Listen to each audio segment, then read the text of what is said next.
আষাঢ় মাস পড়তেই গ্রামের আকাশে ভাসতে থাকে ঘন মেঘ। চারদিক যেন হঠাৎ করে এক নিঃসঙ্গ অন্ধকারে ঢেকে যায়।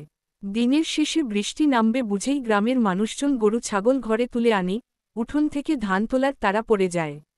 এই সময়েই ঝড়ের ঘ্রাণ পেয়ে মনে পড়ে যায় কালবৈশাখীর কথা। চাঁদমণি ছোট থেকেই কালবৈশাখী ঝড় ভালোবাসত।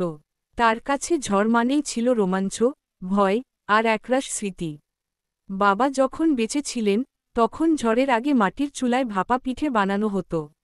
মা জানলার কপাট গেঁথে দিতেন আর চাঁদমণি বসে থাকত জানালার ধারে, দূরে কোনো তালগাছের মাথায় বাজ পড়া দেখতে। এখন চাঁদমণির বয়স 20 পেরিয়েছে। মা মারা গেছেন 3 বছর আগে, বাবা গত হয়েছেন আরও আগেই। এখন সে একাই থাকে তার ছোট্ট কুঁড়ে ঘরে। পাশের বাড়ির কাকিমারা মাঝে মাঝে খাবার দিয়ে যান, তবু তার জীবনটা বড় একা। তবে এই আশার এলেই চাঁদমণির মন কেমন যেন ব্যাকুল হয়ে ওঠে, শুধু প্রকৃতির জন্য নয়, কোনো এক অজানা প্রতীক্ষার জন্য।